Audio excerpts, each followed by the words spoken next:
Welcome to the Voices of Impact podcast, where we engage in spirited discourse on the world's most pressing issues with the goal to discover and implement solutions. We are an ambitious youth group, and we will not settle until we have tackled every challenge our world faces. Previous generations have left us with a host of issues, but the world is ours. Join us as we learn life lessons and how to contribute to a more fair and uplifting planet. We will take the torch from older generations, learning from their mistakes. We will glean wisdom from the experiences of adults who tried to prevent us from ending up with the issues that we face today, as well as the experiences of adults who, to this day, stand alongside us, fighting the southward progression of many spiraling dilemmas. Tune in weekly as we approach these many quadrants through the lens of the United Nations 17 Sustainable Development Goals, or SDGs, for the planet. Voices of Impact is brought to you by the University of San Diego's Jacobs Institute for Innovation in Education, PPC Profit Pros, and SchoolCAST, a Cloudcast Media program to empower the voices of young students around the world. Hello listeners, we're back with another episode, recording live at Studio 246A at the University of San Diego. The United Nations, or UN, has 17 Sustainable Development Goals, or SDGs, for a brighter future. In this podcast series, we will have discussions on 12 of the SDGs chosen by our World Council of Youth. Today, for Episode 3, the Council has directed us to cover decent work and economic growth. We will be joined by an expert to discuss economic issues and solutions alike. I'm Isabella. I'm Shane. I'm Amulya. I'm Kenneth, and this is Voices of Impact. Greetings, team. Here we are on air again since our education episode. In Episode 2, we had informative conversations with Dr. Perla Myers on increasing the accessibility of education, technology in education, and being a lifelong learner. How inspirational. Yeah, I'm so excited to be back. That episode was amazing. It was such a fun time while we recorded it, and we made an impact by highlighting global initiatives with potential to remedy these conundrums. Be sure to give it a listen. Since then, we have learned about work and economies, which we have returned to discuss with our guest, Mr. Hong. Mr. Hong graduated from Harvard University and Stanford University before going on to take up ranks in the military. He is now a reserve naval officer and holds several positions, including president and CEO of the San Diego County Taxpayers Association. The Taxpayers Association keeps track of tax measures and school bonds, assessing whether they align with a positive economic roadmap. This nonprofit notifies voters when a measure or bond is not in the interest of taxpayers and promotes ideas that are. Opinions settled on by the Taxpayers Association have deep implications. Mr. Hong is a member of several governmental and nonprofit boards where he provides input based on his efforts to increase citizen engagement. A magnate in modern thought, Hong teaches at the United States Naval War College, the UC San Diego School of Global Policy and Strategy, and Point Loma Nazarene University. Decent work and economic growth is the 8th Sustainable Development Goal. The United Nations, or UN, states that this goal is to promote sustained, inclusive, and sustainable economic growth, full and productive employment, and decent work for all. The UN has 5 current concerns in SDG 8. 1. COVID-19 effect on gross domestic product, or GDP. 2. The effect of COVID-19 aftermath on financial stability. 3. Formal employment and youth employment. 4. Global conflict and its effects on tourism. And 5. Gender equality. Now, we've already made lots of progress as a society by growing our economy while pushing for more fair working conditions. Mr. Hong, how can we maintain our momentum by continuing to push for positive changes? We know how we can make things better. It's humans that get in the way, and we got to work on the humans that are getting in the way of that change. And as we talk about the jobs that are becoming relevant and how to educate students to transition into effective employment, I'd like to talk a bit more broadly about employment in general and the different types of employment, because the UN specifically is focusing on formal employment, meaning that when someone gets a job, the requirements and rights are all there in a contract for both parties to sign. It sounds like that could help to create a more fair work environment. From your expertise, is it important for employment to be formalized? interesting question. This is a bigger than employment sort of thing. It goes. I'm sure you've all heard stories from people who they would say, back in my day, you can shake someone's hand, look them in the eye, and everybody made a commitment, and their word was solid. Right. I guess this is a long way of maybe inarticulate way of saying, Shane, that contracts merely formalize what people's. You only need a contract. At the end of the day, I guess you really only need a contract if you're worried that the other side isn't going to do what they say they're going to do, right? And no amount of contracts is going to fix an employer who wants to exploit someone. It's also no amount of contracts going to fix an employee who just wants a paycheck to do as little as possible, right? A contract's not going to fix that. What fixes that is just somebody's own internal ethic, right? And that's what will fix these kinds of things and create a more fair workplace, is when you have people who just want to be fair. Right, and that's really what's going to drive a better workplace. Contracts just exist. We spend a lot of time on contracts, and they just exist because it's people have fear that somebody else isn't going to follow through on what they say. Yeah, and then it also goes back to the idea where you said that before, like, people don't know that they can actually sue other people due to, like, say, breaches of contract. And I personally think it's very sad that we do have to rely on contracts. I would say it is necessary, but just the fact that we can't go back to the era where we just shake your hand and look at each other in the eye and your word is solid. So to move on to the last conflict that we have, which is gender equality. So the UN emphasizes the importance of achieving gender equality in employment, and with statistics that say that women earn on average 20% less than men. And what are some of the economic policies that can be reshaped to effectively bridge this persistent pay gap and ensure that there is equitable opportunities for both men and women?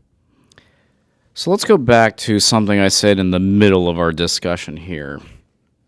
I don't think anyone disagrees with the goal that two people, who cares what their gender, who cares about the gender, name, background, right? Two people doing the same work ought to be compensated in the same way. I don't think anyone disagrees with that goal. So how do we change that at the system level? So the question is that the second question, remember I said earlier, the framework I offered was, before we figure out, like, you asked me a question about taxes and why somebody responded a certain way. I said, well, we have to figure out first two questions before. Do we share a goal? And then do we share a belief in how we get there? Okay. I would say that, right, no one disputes this goal that two people who are doing the same work ought to get the same compensation. Right. Okay. That's not a problem.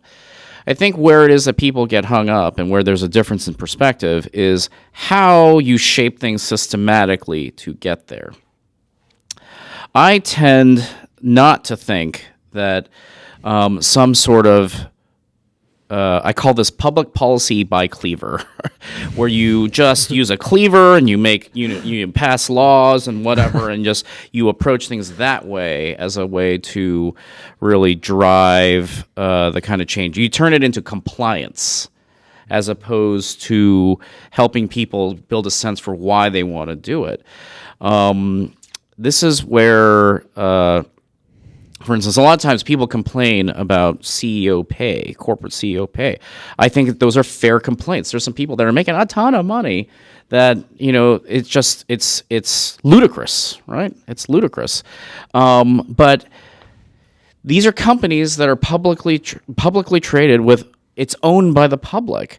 Why aren't the shareholders saying something, right? So systematically, I think that to get to these kinds of, for instance, to get to gender equity in this equality in the sense of pay, right? This is when, okay, well, if you're a shareholder in multiple companies and you believe in this is what you should be asking your companies to do, right? And, that you should be expressing that, right? You're a part owner in that company. Do that.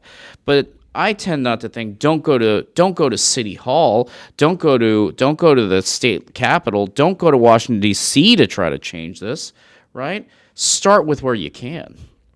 So you're suggesting that there's a unique way that companies can cultivate a culture surrounding equitability as opposed to just passing bills in Congress and creating laws that try to force some sort of mindset that's required to make a cultural difference? Yeah, I'm of the mindset that we do not want our public entities who have to represent everybody, right, and work for everybody to create one-size-fits-all solutions. That, in my mind, is intellectual arrogance, right? If we think that we can set a policy or what have you and force things into a certain direction. I think the strength of our community and our country is that we have liberty. And liberty is not just in terms of life and your ability to feel that you are not under some sort of tyrannical oppressor, whether it's King George III or some dictator today, right? That's not liberty. That is part of liberty, but it's not really, when you think about what liberty really means, its essence is that intellectual liberty, that creative liberty, the ability to think and do things in a different way. And I'm of the mindset, I'm of the philosophy that if we can facilitate that, right, that's what's going to lead. It may not be the fastest way to get to the solution, but it will be the most sustainable way to get to that solution, and it will last.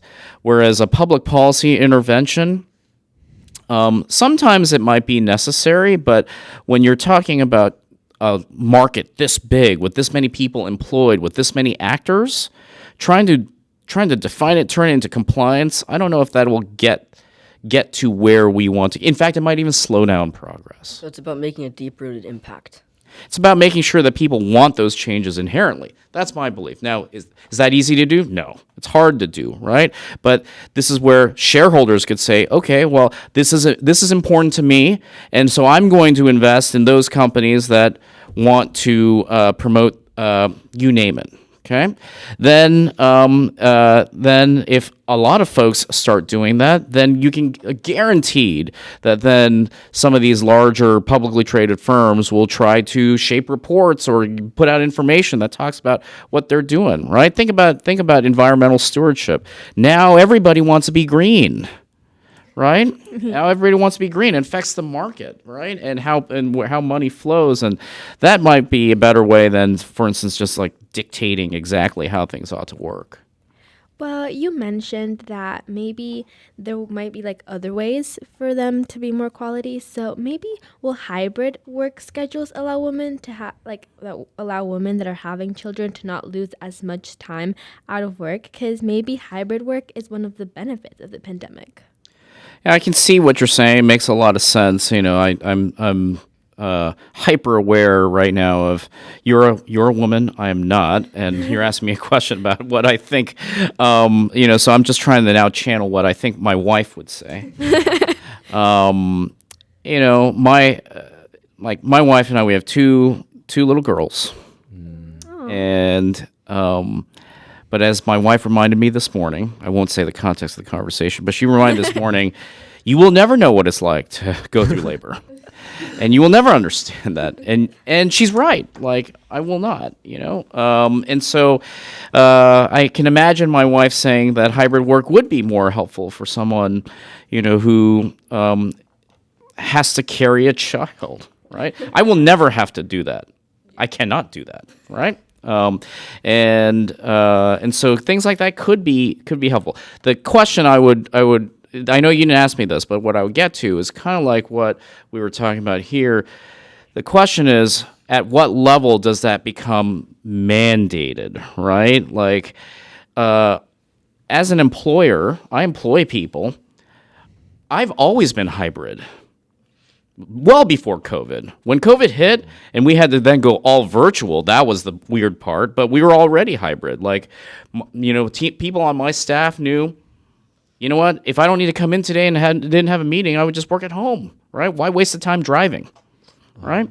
And we were already hybrid. And I think that a lot of that had to do with my own kind of thinking about it, right? But I didn't need somebody to tell me to make it hybrid.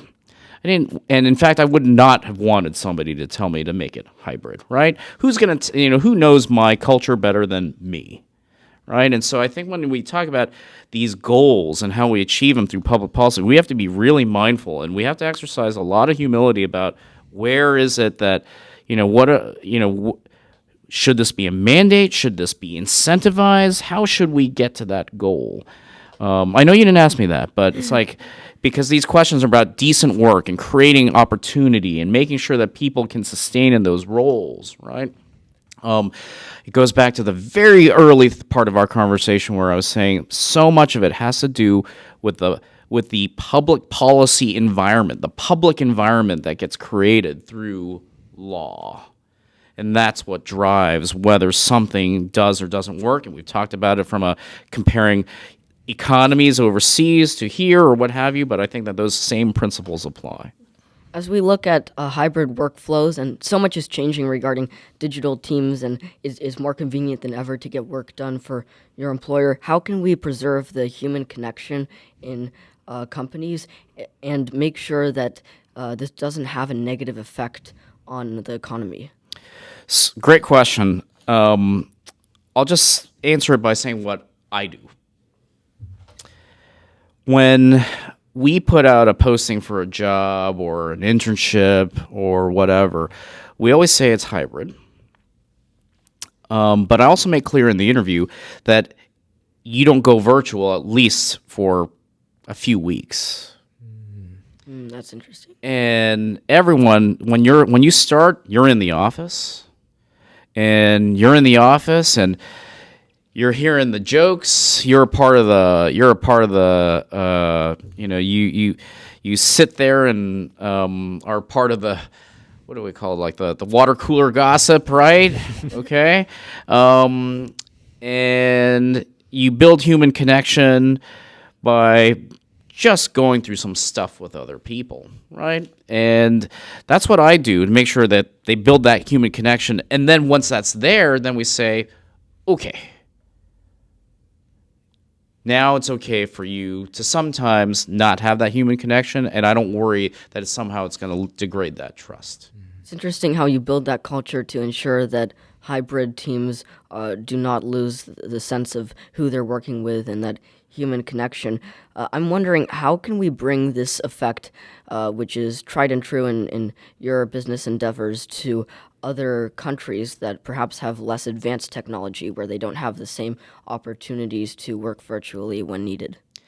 Well, first, I'm not sure other places have less human connection than we do here. Less technology. Well, they certainly have less technology, but I don't think that they have less human connection. For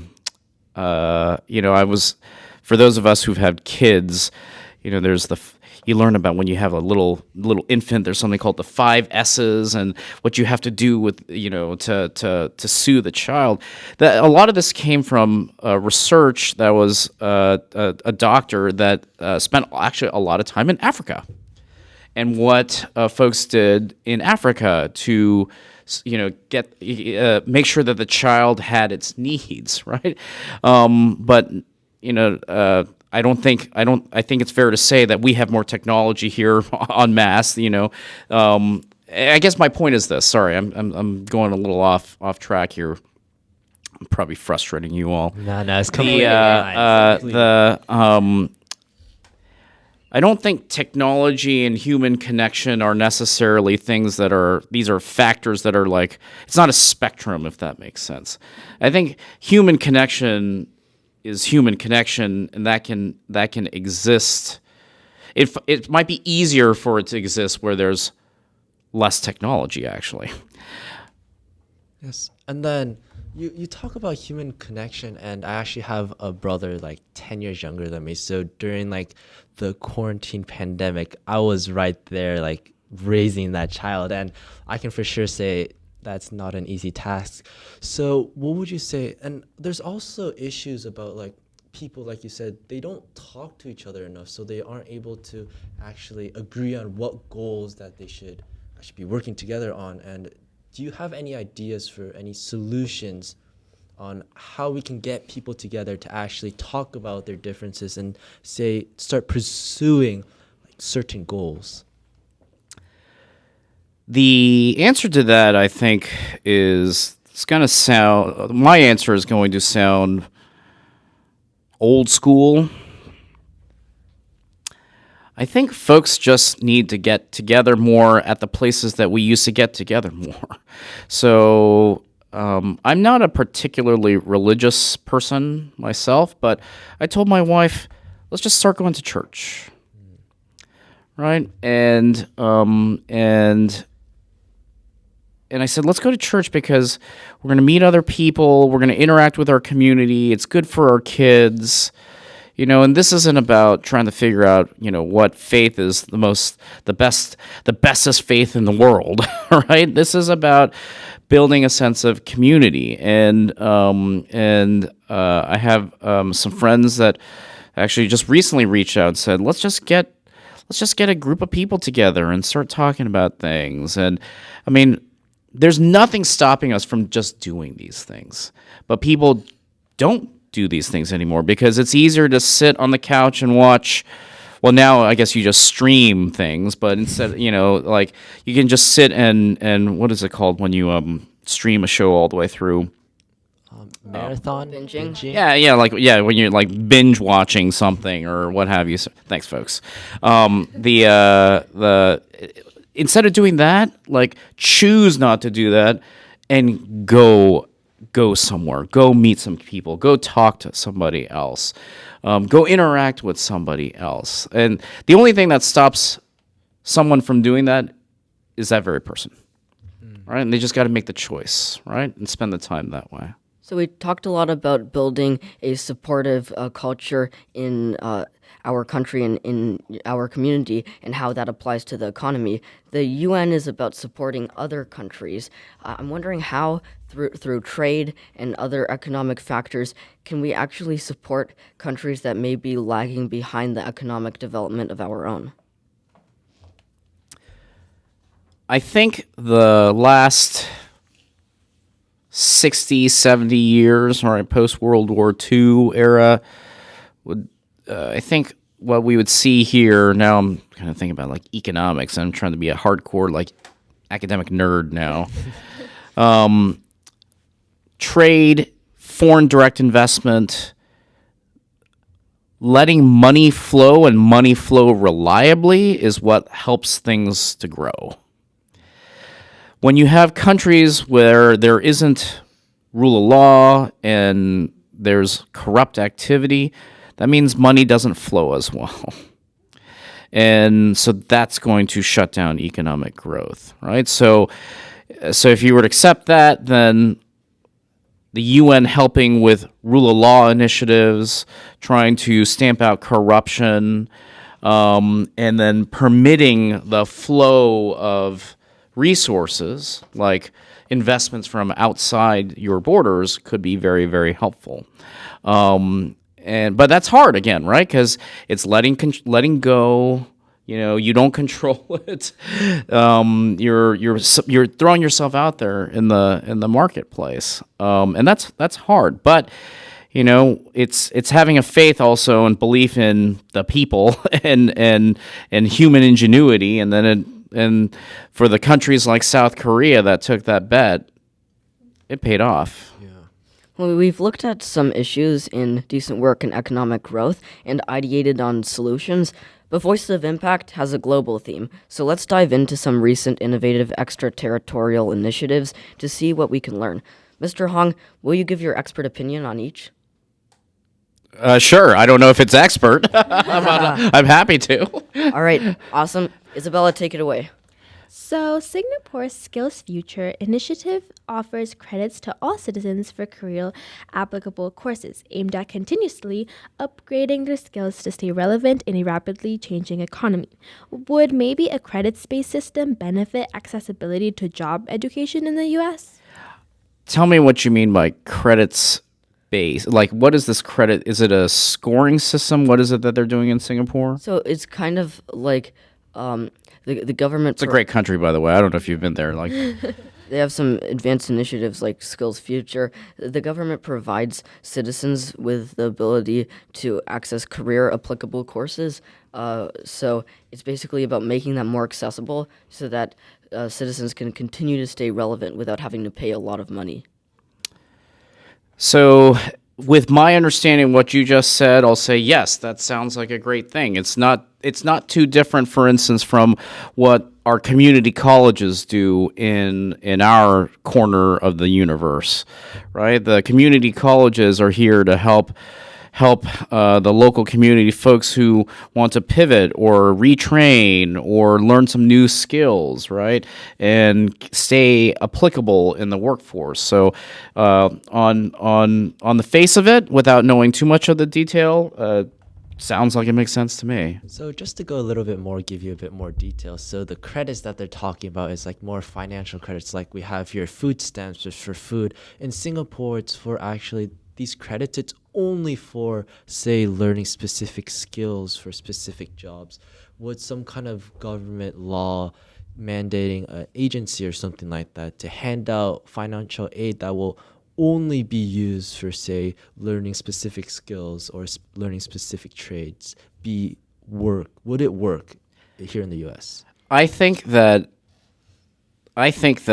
that kind of program would advance some people along their career path. I think what I worry about, and Singapore is not known for being the most open and democratic society. Food was great. It's one of the spiciest dishes I ever ate was in Singapore. But that was my choice. I should not have said 10 when they said on the scale of 1 to 10, how spicy would you like? Yeah, so I think that here in the United States, so is the question, sorry, would something like that applied here? Would that work? Yes. Okay. Sorry if I didn't understand the question earlier. So it probably would work. I would say, could it work as well if industry and the commercial entities were offering those credits?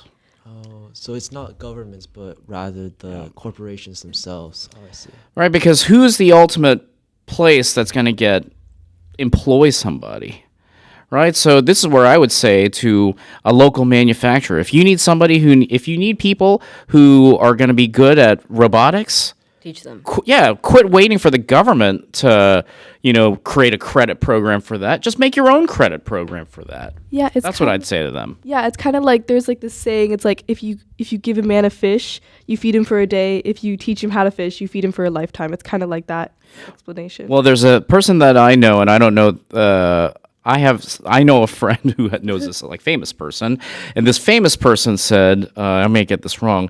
Don't teach a man to fish. Don't give a man a fish. Don't teach a man to fish. Change the fishing industry, and so going back to this idea of this credit system, government knows this. Okay, we want to do this, and so we're not gonna give the skills, but we're gonna give credit for getting the skills. Well, why not just ask the entities that might want the skills to pay for that? That's changing the industry, right? And I think that would be on scale much more. That would be more helpful to folks like you who are going to be exploring those things, right? And it is then. I think you all get the sense of kind of where I come from generally, right? Is that you are letting the market work. Right? The market work, and you're letting people's choices and you're letting liberty work, what people think, as opposed to dictating choices for all. So it's kind of about encouraging companies to make the change they want to see in the community. And I wanted to turn to another initiative that was implemented. And is the question again the same? Would that apply here? Am I understanding this? Okay. That's kind of the general theme with these initiatives. So France implemented a right to disconnect law. It aims to protect employees from being overworked by ensuring they are not obliged to respond to work communications outside of office hours. What impact would you see this law having if implemented in the U.S.? Would it really help employees to regulate their work-life balance? And would this come at the expense of productivity? If we created a similar program here, there will be so much trouble. So much trouble. At the end of the day, it kind of goes back to what I was talking with you about earlier about contracts, right?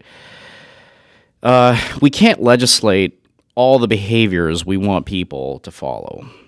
And in fact, sometimes it's good that people have, this is going to sound really silly, but people have the right to do the wrong thing.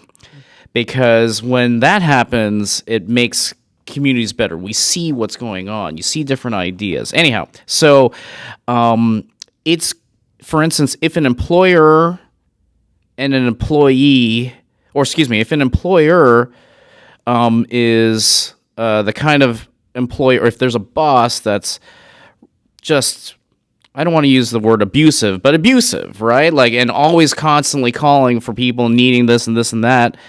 Well, I think it's okay that then that person feels the pain of losing the employees, right? And then the employees go, they vote with their feet, right? I think that's okay. But then if you try to create a law instead that prevents that employer from doing that, and then the employees, I don't know. Just then it sounds like then we're gonna just end up. I don't know if there's any attorneys listening, or any of you have parents who are attorneys, but I know for sure if that were to become a thing, then the attorneys will be well employed because there will be so much fighting about what was too much, what violated the law, this or that. You just there's a book, How Good People Make Tough Choices, and this author, the line I remember, he wrote in this book, ethics are the commitment to the unenforceable. Ethics are commitment to the unenforceable. And when you're trying to make things like people reaching out too much or at the wrong time, it's hard to enforce that. You just, and so I don't think it would work well here. Sorry, I kind of meandered on and on, but I heard about that, and people are coming up with the, right to shut down. Like, you can shut down by turning off your phone, right? At the end of the day, like, why do you have to tell someone to not contact you? My thoughts. It kind of goes back to what you were saying about not trying to govern every social interaction with rules. Like if a company wants to be abusive, then they lose employees. Yeah. And you're given that right to mess up and feel the consequences and let the economy grow from that in the society. Yeah, and let their competitor win. Right. Right, because then they didn't do that with their employees. So they have excited people and people who do a good job and they're productive, right? So you did ask, how do I think it will affect productivity? I think it will add friction and cause problems and reduce productivity. And then I feel like it's always important there's this mantra where it says you learn through failure. You have to put yourself through as much failures as possible. And I myself like to kind of actually evaluate myself. One of the metrics that I use is how many times did I fail doing something today? And that just keeps me on track. It says, how many times did I go out to talk to someone new? Because I'm very introverted. I don't know if you know, but I go out. I would not have guessed.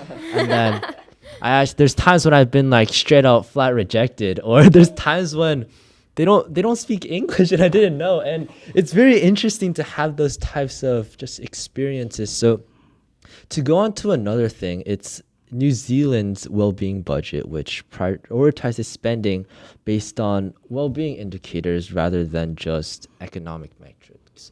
So would you say that rather than allocating or subsidizing funds for just the companies that make the most money, would you say that it would be better to allocate these funds to, say, the workplace with the best culture or, say, the best like employees?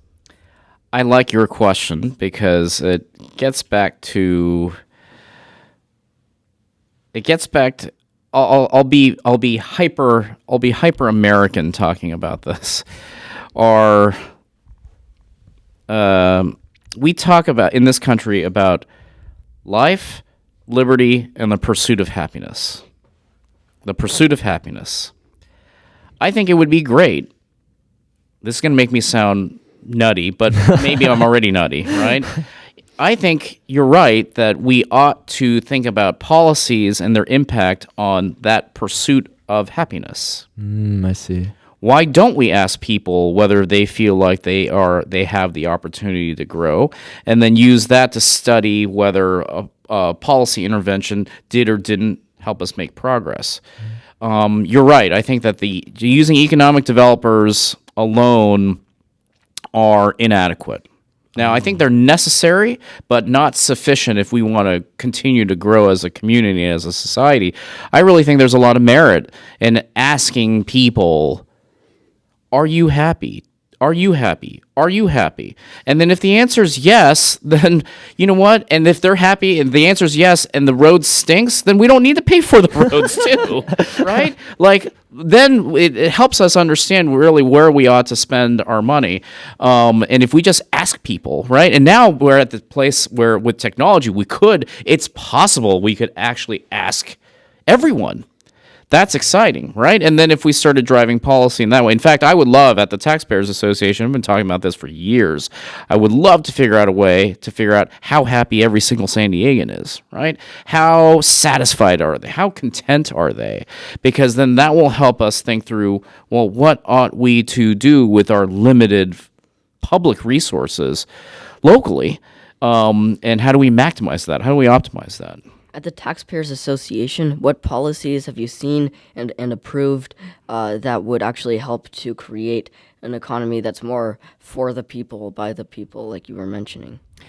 Yeah, that's a great question. I think that right now, policy, there's so much stuff that's happening and so fast that, when you turn 18 and you can vote, you're going to look at your first ballot and you're going to go, oh my God, I'm being asked these choices. And I don't understand these people, the candidates. I don't know these people, and I don't understand these issues, right?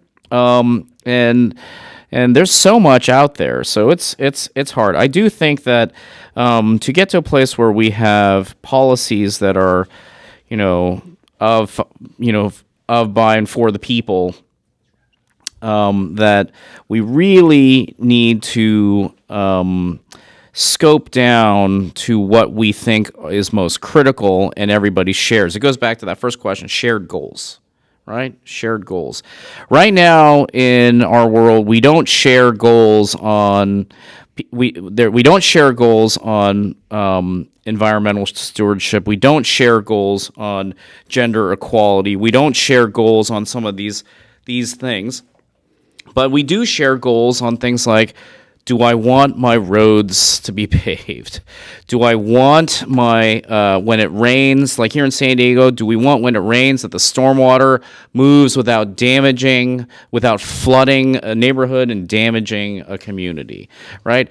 So for the things that we can agree on, that's what we ought to work on. And then I think that would be the best way to get to policies that are, how did you say it? You were, kind of invoking the Gettysburg Address piece here, right? Like, that's how we'll get to something that's really inclusive.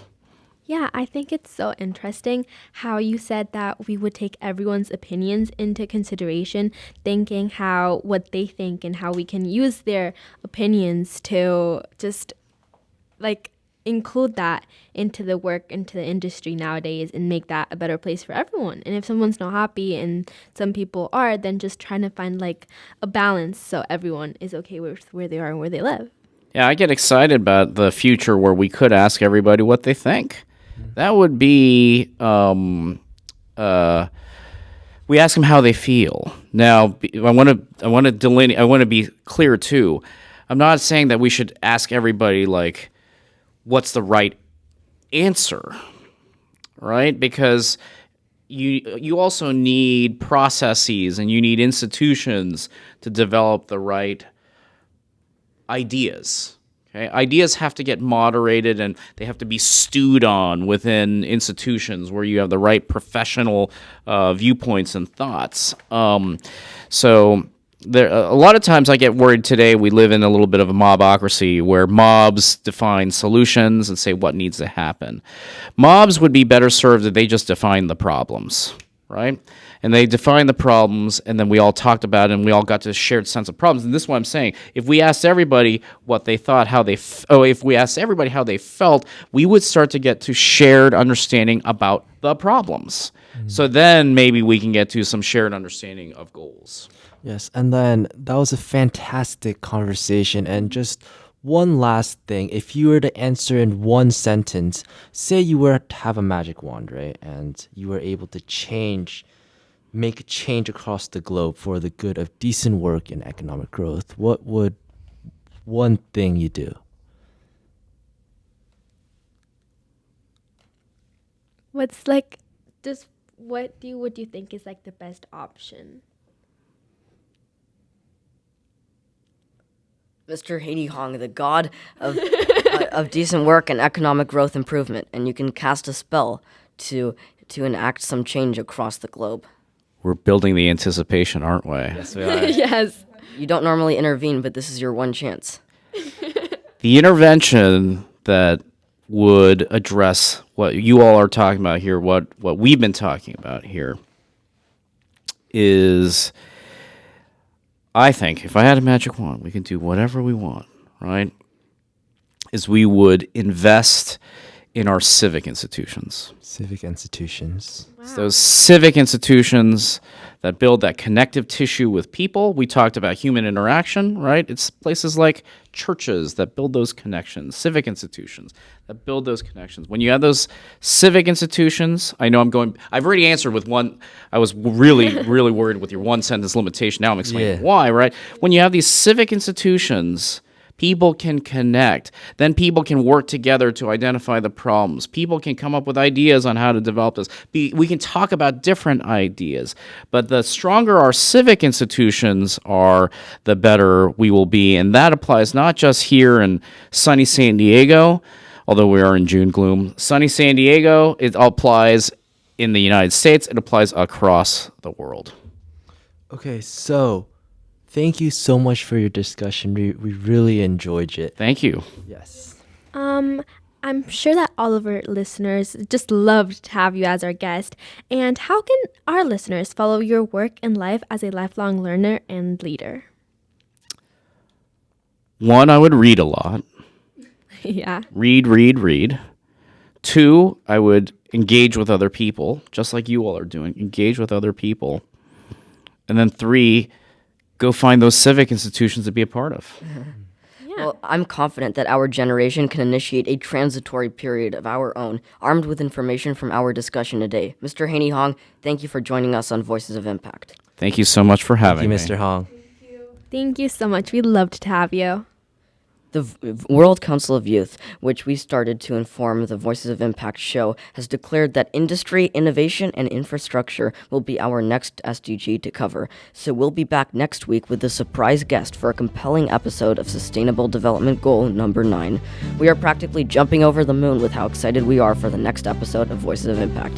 Thank you for listening, and we'll see you next time.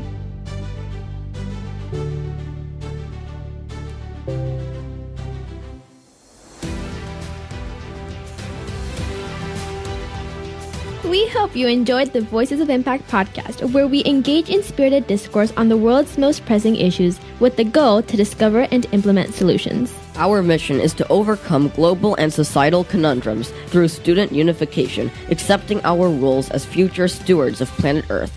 Please consider sharing this episode with other humans to enable spirited youth discourse on the planet's most pressing issues. If you learned something or felt empowered by this episode, tune in Saturdays for more student-led change-making conversations, and be sure to follow, share, and positively rate our show. Voices of Impact is brought to you by the University of San Diego's Jacobs Institute for Innovation in Education, PPC Profit Pros, and SchoolCAST, a Cloudcast Media program to empower the voices of young students around the world.